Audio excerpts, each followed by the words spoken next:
opponent in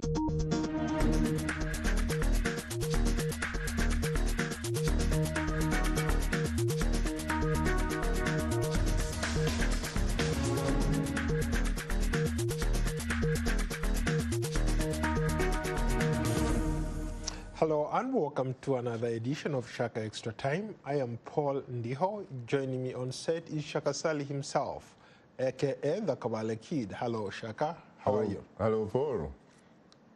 Good to see you. Good to see you too. And you seem to be again donning one of those most exquisite, if I might use a little bit of the English language. You seem to be donning one of the most beautiful works of art reflected in your shirt. Well, Shaka, they say apples don't fall very far from the tree, so the fact that I hang out with you most of the time, I'm taking it the cue from you. Really? Absolutely. You know, I decided, for example, to put on this blue turtleneck. In a sense, it's a bit nostalgic because guess what? It reminds me of the sweater. We used to call it Georgie at Sinia, the only senior secondary school in Africa south of the Sahara, north of Limpopo, Kigezi College, Butoveri. Okay, we'll get that in a minute. A warm welcome to you all our Facebook followers are watching us live. Shaka Express Time is a show that comes to you every Tuesday. We talk about politics and whatever questions you have. Today, Shaka will be taking your questions in a moment, but let's start in Sudan. There's still a stalemate, the political crisis there. We have no end in sight. The military ruling council, in a way, is still negotiating its way, trying to figure out how to accommodate pressure from the civilian group that has been advocating for change there. And people are saying, you know what, we are tired, we want these military guys out, but it seems they're coming closer to maybe a solution. Your thoughts? Yeah, I think that from what I have seen, it looks like they are actually inching towards a solution. And I think it would be very good for the people of the Sudan, really.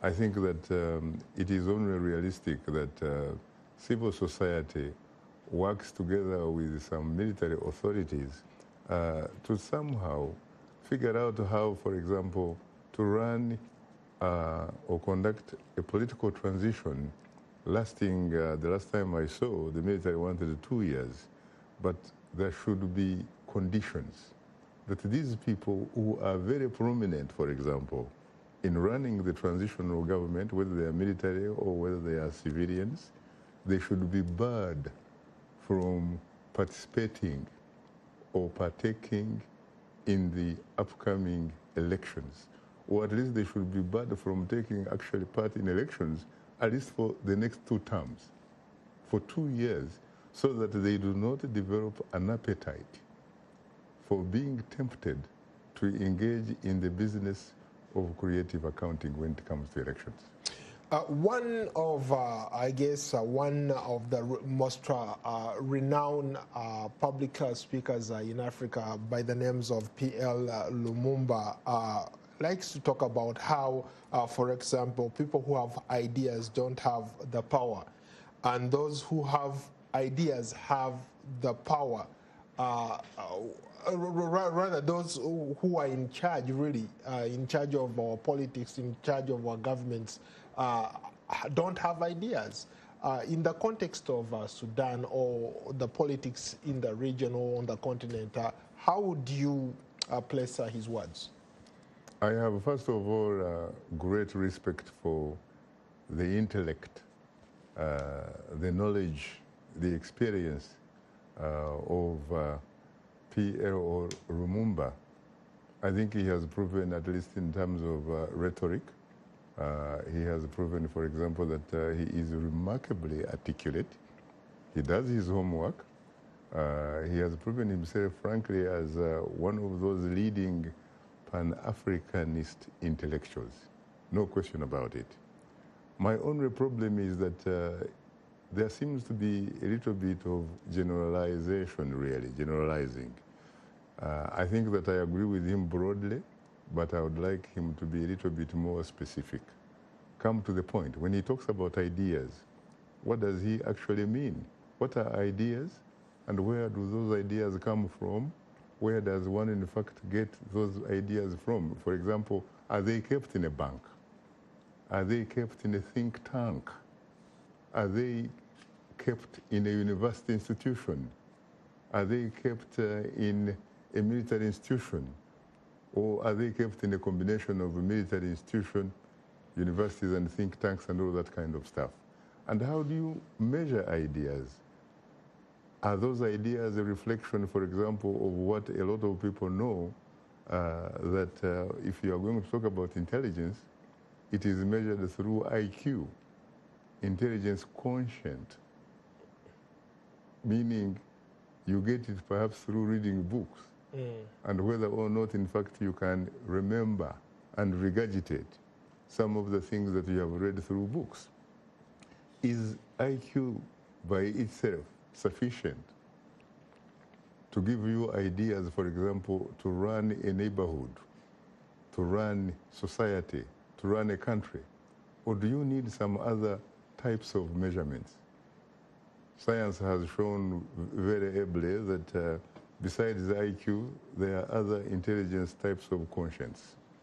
There is environmental quotient, for example, which is reflected in the social skills and how an individual develops the ability to interact with people. And by interacting with people, you end up selling some ideas and what have you. And some of those ideas can actually or could be proven, in fact, to work miracles. There is also what is called passion quotient. Right.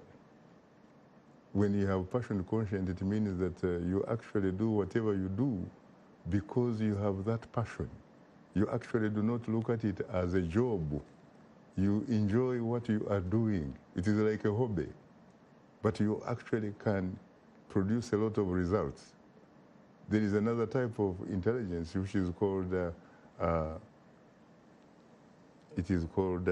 environmental. Environmental, I have already said it. There is what is called, I said, passion quotient. There is another one is called curiosity. Quotient. Curiosity. The ability to think, to be visionary, to see very far, to experiment things that have not yet actually been dealt with, you know, that kind of stuff. And so we could go, for example, to the Republic of South Sudan. You have, for example, President, Salva Kiir, Mayardit.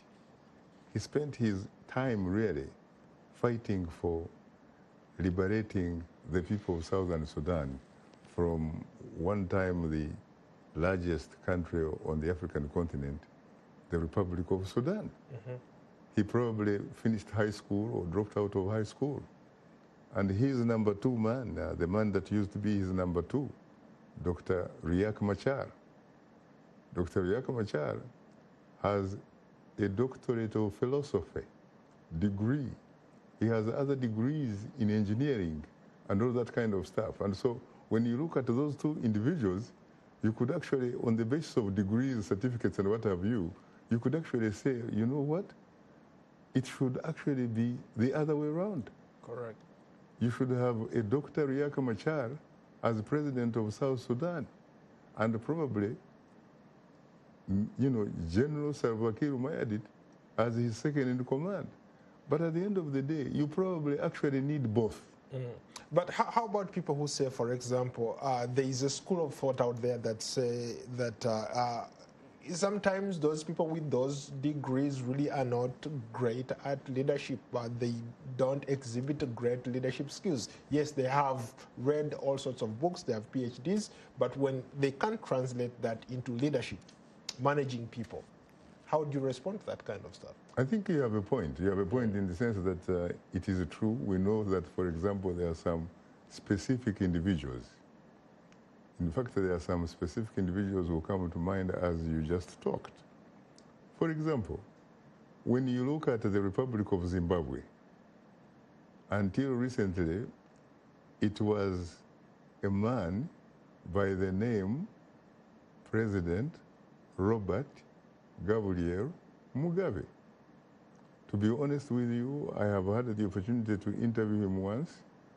I am not in a position, obviously, to measure his intelligence and a lot of others. I've never been a professor, nor have I ever been in the business of making judgments about people's intelligences and what have you. But he is, I would say, arguably one of the most highly educated statesmen. If you measured that type of intelligence as reflected in university degrees, he actually has earned 7 university degrees. Correct. In different fields. And he is a remarkably articulate individual. No question about it. He has a great presence. He led a liberation, struggle group to the point where he was able to turn what was at one time Rhodesia, a country, by the way, named after some British imperialist by the name Sir John Cecil Rhodes. That is how it became Rhodesia. He was able to essentially liberate Rhodesia into Zimbabwe. But when you look at where Zimbabwe is as we talk, you and I were there in August. We interacted with the people. We saw a lot of different things. You begin to wonder what happened. This is one of the most educated individuals in the world, one of the most remarkably articulate individuals. He had the opportunity to be at the political helm of his country for more than 30 years, if I remember correctly. But where is Zimbabwe? So we have to be very careful when we talk about people who have ideas, have no power, and those who have no ideas have power.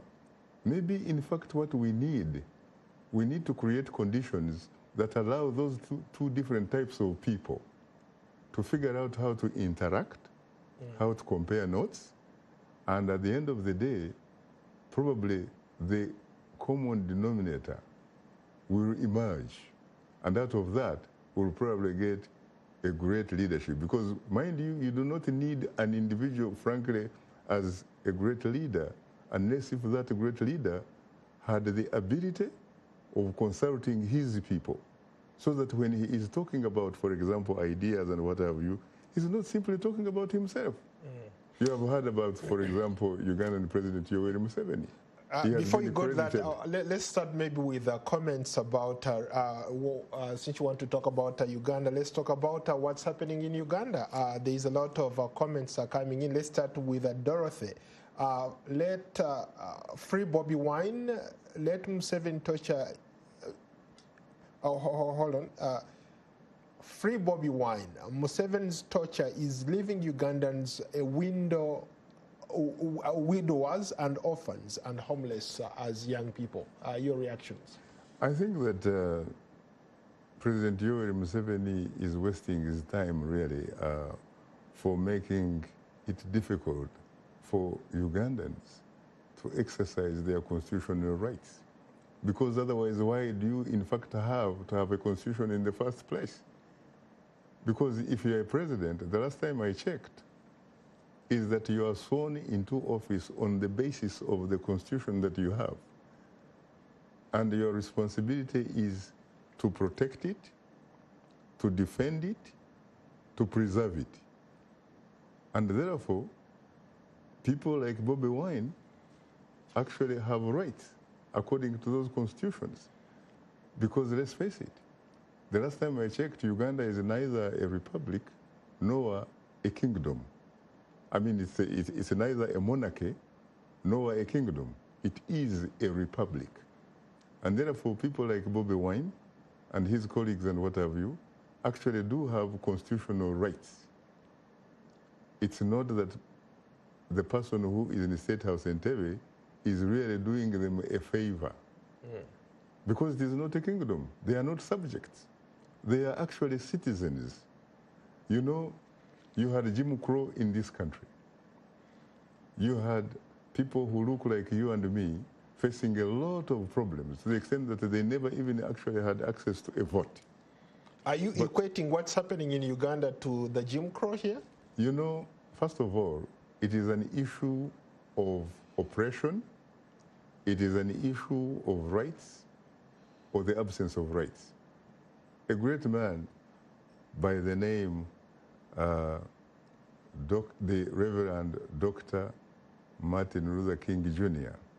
once said, among other things, that injustice anywhere is a threat to justice everywhere. When you talk about freedom, Paul, freedom is not limited to Kabari. It is not limited to Nyakajeme. It is not limited to Washington, D.C. It is a universal value. It is a God-given right. It is part of your birthright, you know, the kind of rights that you have really when you come from the womb of your mother and you come down. It is the Magna Carta of being a human being. According to a French great philosopher by the name Descartes, he came up with this idea that I think, therefore I am.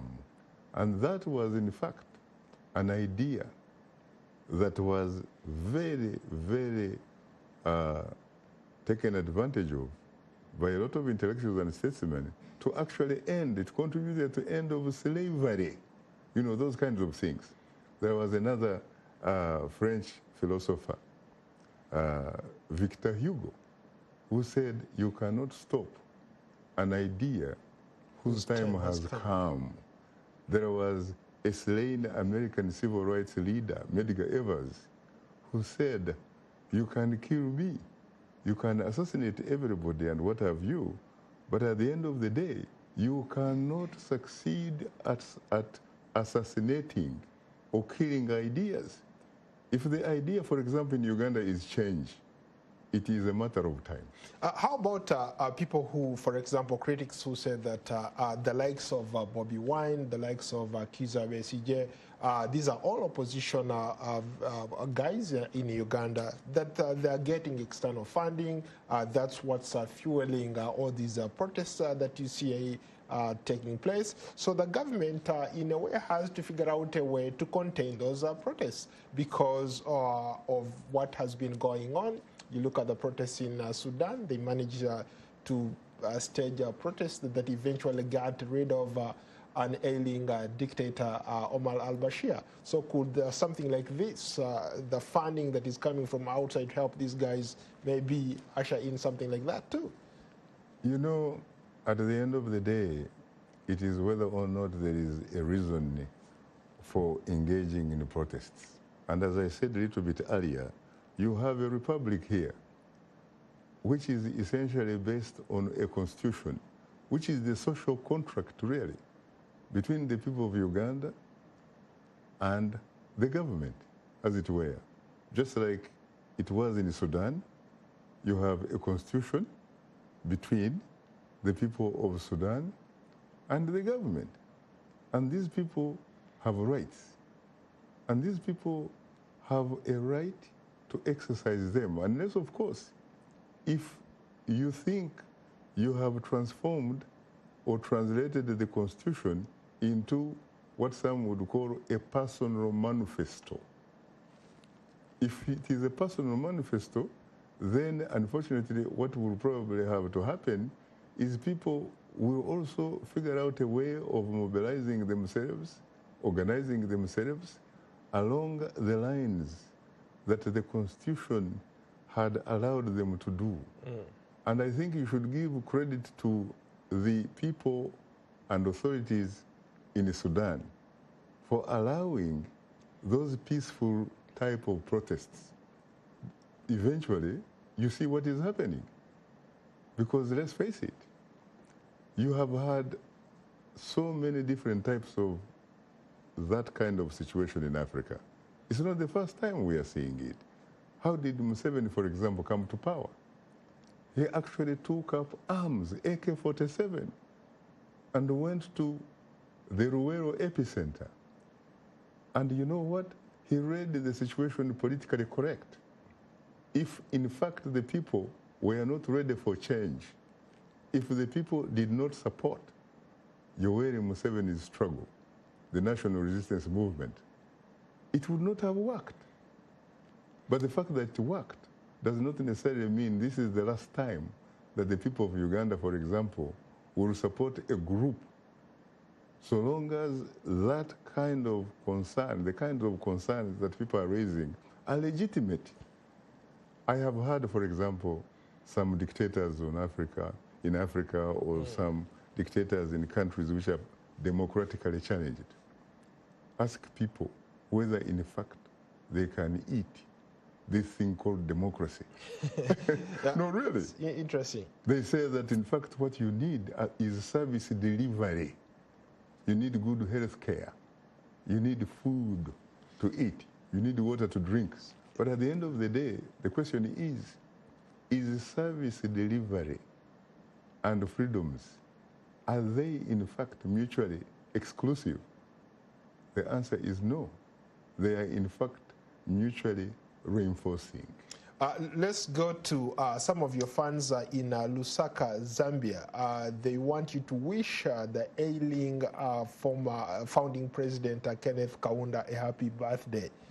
He's turning 95. You've had an opportunity to interact with him. He hosted us at his place, that beautiful place where he's seated right now. They want you to wish him a happy birthday. It would certainly be a great honor for me to take advantage of these circumstances and wish him the 95th birthday, if I remember correctly.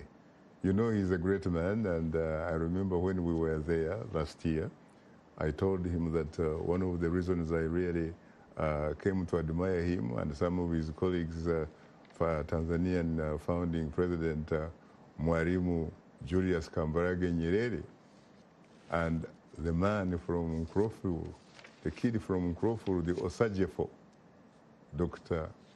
Kwame Nkrumah, people like Seko Ture, people like Kano Gamal Abdel Nasser of Egypt, people like Sasere Sekama of Botswana. You know, those types of people, one thing I liked about them was because they had neither boundaries nor borders in their minds. For them, there was only one thing. It was Africa. It was Africa. Speaking of... Kaunda is a great man. Speaking of Africa, let's go to another question here. Interesting question from John Mwanje. Mr. Shaka, is there any rebel group or military ever fulfilled their claim of democratic governance of a country? It's very interesting. I can remember an example in Europe. We're talking about a country called Portugal. In 1974, there was this Carnation Revolution. This revolution where the soldiers decided to turn the guns against the dictatorship of Portugal because they were tired of fighting the African freedom fighters who were fighting for their freedom in Angola, fighting for their freedom in Mozambique, in Cape Verde, in places like, you know, these Portuguese-controlled territories, Principe and Sao Tome and all that kind of stuff. And you know what? These guys, they essentially took over in Lisbon without firing a bullet. And the beautiful women of Portugal came with flowers and congratulated them on their efforts. And since that time, by the way, there has been democracy in Portugal. Let's go to another intriguing comment here from Jen Blaze. When will you bring Hutus to your show to talk about the genocide? It looks like the genocide we talk about is just about the Tutsis, not the Hutus. When are you going to do a show about, for example, give an opportunity to the Hutus to share their stories?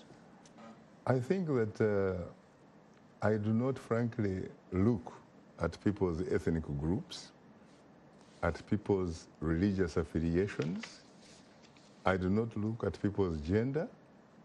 I do not look at whether people are tall or people are short in order for them to qualify to be panelists on some editions of Straight Talk Africa.